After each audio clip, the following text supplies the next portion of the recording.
अस्सलाम वालेकुम नाजरीन, मैं हूं एहसन वाहिद। आप देख रहे हैं मेरा यूट्यूब चैनल और Facebook page. Islamabad high court ने आज इमरान खान की तोशा खाना केस में सजा मुअत्तली के केस पर फैसला जो है वो महफूज कर लिया है और आज इसके जो मेन पॉइंट है वो मैं आपके सामने रखूंगा। सबसे पहले इलेक्शन कमीशन ने अपनी गलती का एतराफ कर लिया है। इलेक्शन कमीशन ने अपनी गलती मान ली है। इलेक्शन कमीशन के वकील अमजद परवेज मलिक ने बरमला जो है वो जस्टिस आमिर फरूक जो कि इस्लामाबाद हाई कोर्ट के चीफ जस्टिस हैं उनके सामने अपनी गलती का एतराफ किया है। इलेक्शन कमीशन की गलती का एतराफ किया है और माना है इस बात को कि इमरान खान साहब का जो तोशा खाना का केस था उसकी जो कंप्लेन फाइल की गई थी उसमें प्रोसीजरल गलतियां की गई हैं, उसमें बहुत सारे जो है वो लैब्स छोड़े गए हैं, वो उसमें जो है वो मामलात सामने आए हैं और उसको जो है वो एक्सेप्ट किया है इलेक्शन कमीशन ने। और उनके वकील जो अमजद परवेज मलिक हैं उन्होंने केस की समाअत में पूरी आपके सामने रखूंगा। आज केस की समाअत का आगाज 12:45 पर हुआ और चेयरमैन पीटीआई के वकील बैरिस्टर अली जफर जो है वो रोस्ट्रम पर आए और उन्होंने कहा कि हमें जो है वो चेयरमैन पीटीआई इमरान खान से मिलने की इजाजत नहीं दी जा रही,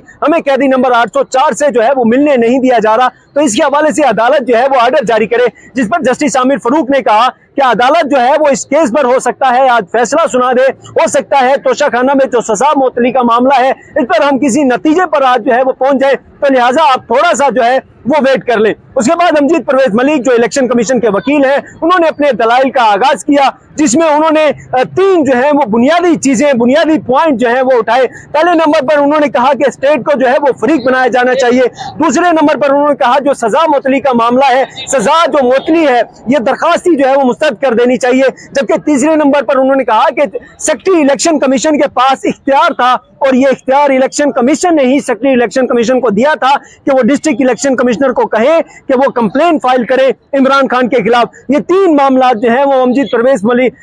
परवेज मलिक जो है वो इलेक्शन कमीशन के वकील उनकी जानिब से उठाए गए थे और आखिर में उन्होंने जो मेन और अहम नुकता उठाया, उन्होंने कहा कि ख्वाजा हारिस का जो एफिडेविट था वो अभी तक मैंने नहीं पढ़ा, वो मैंने ऑफिस से मांगा है लेकिन मुझे नहीं दिया गया, मुझे वो लिहाजा एफिडेविट भी दिया जाए और इस जो समाअत है आज की इसको कल तक जो है वो मुलतवी कर दिया जाए। अब अगर हम इसकी डिटेल देखें तो सबसे पहले इस मामले पर बहस हुई कि स्टेट को भी इस मामले में फरीक बनाया जाना चाहिए। अमजद परवेज मलिक का कहना था स्टेट भी इस मामले में फरीक होने चाहिए, स्टेट के प्रोसिक्यूटर को भी यहां पर आना चाहिए, अदालत को स्टेट को भी इस मामले में सुनना चाहिए और स्टेट को सुनने के बाद जो है वो फिर इस केस पर फैसला सुनाना चाहिए। जिस पर जस्टिस आमिर फरूक ने कहा कि इस केस का जो जब ट्रायल चल रहा था, जब ट्रायल कोर्ट में इस केस की समाअत हो रही थी वहां पर 47 से 48 जो है वो इस केस की समाअतें हुई हैं, वहां पर आपने किसी पॉइंट पर, किसी नुक्ते पर जो है ये पॉइंट नहीं उठाया, कहीं पर किसी जो है हिस्से में या किसी वक्त आपने ये पॉइंट नहीं उठाया कि स्टेट को फ्रीक होना चाहिए। अब जो है वो आप कैसे कह रहे हैं स्टेट को फ्रीक होना चाहिए? तो इस पर अमजद परवेज मलिक ने कहा कि वो प्रोसिक्यूशन थी, वो ट्रायल हो रहा था, ट्रायल होने के बाद जब अपील की जाती है सजा मुअत्तल करने के लिए तो उसमें फिर जो है वो स्टेट को फ्रीक बनाया जाता है। जिस पर जस्टिस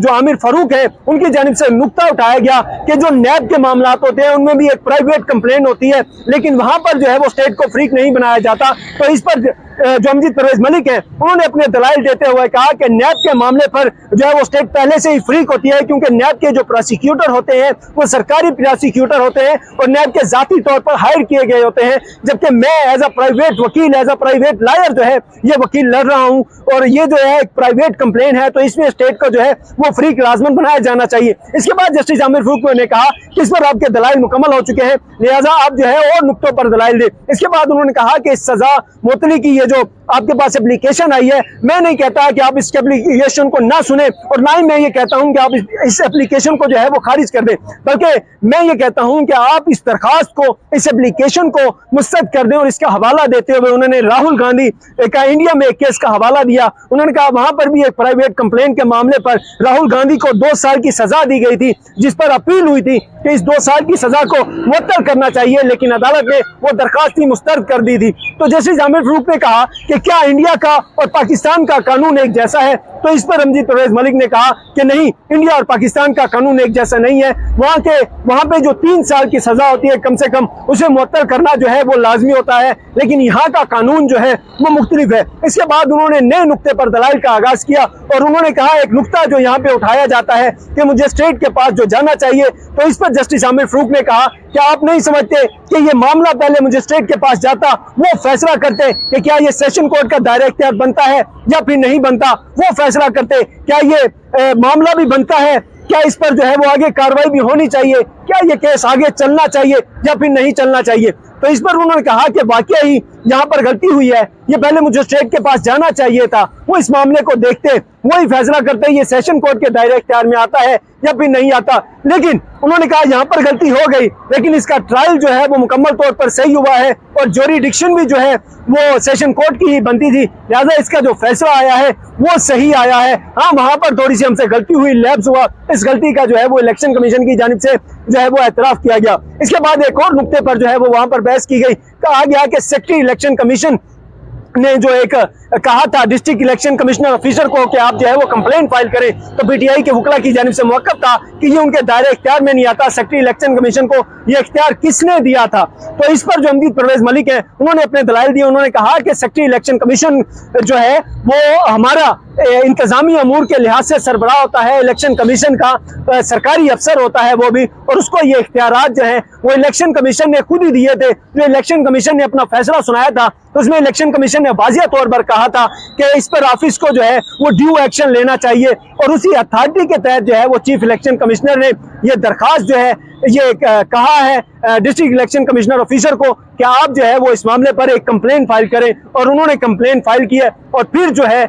ये मामला जो है वो सेशन कोर्ट में सुना गया है। इसके बाद फाइनली उन्हें कहा गया कि आपने जो है वो बहुत ज्यादा टाइम ले लिया है, आपने उस दिन भी 2 घंटे दलाइल दिए थे, आज भी आपको 3.5 घंटे हो गए हैं, आप दलाइल दे रहे हैं, अदालत का वक्त खत्म होने वाला है, लिहाजा आपके पास फाइनली 10 मिनट हैं, आप इनके अंदर अपने दलाइल दें, अपने दलाइल मुकम्मल करें और फिर अदालत जो है वो अपना फैसला महफूज कर लेगी। इसके बाद जो है उन्होंने फाइनल जो दलाइल दिए, उन्होंने कहा कि ख्वाजा हारिस ने जो अपना एफिडेविट जमा कराया है वो अभी तक मैंने स्टडी नहीं किया, वो अभी तक मेरे तक नहीं पहुंचा, ना ही वो मुझे दिया गया, मैंने ऑफिस से रिक्वेस्ट की लेकिन वो मुझे नहीं मिला, लिहाजा जब तक वो मुझे एफिडेविट नहीं मिल जाता, मैं जब तक उस एफिडेविट को नहीं पढ़ लेता, आप जो है वो इस समाअत को मुलतवी कर दें। जब वो एफिडेविट पढ़ लूंगा, वो मेरा हक है उस एफिडेविट को पढ़ना, फिर जो है आप इस केस पर फैसला महफूज कर लीजिएगा, तब तक जो है वो आप समाअत मुलतवी कर दें। लेकिन अदालत ने उनकी ये रिक्वेस्ट जो है वो नहीं मानी और उनकी रिक्वेस्ट को मुस्तरद करके फैसला जो है वो आज महफूज कर लिया है और चेयरमैन पीटीआई के वकला को बता दिया है कि ये फैसला कल 11 बजे इस्लामाबाद हाई कोर्ट में सुनाया जाएगा।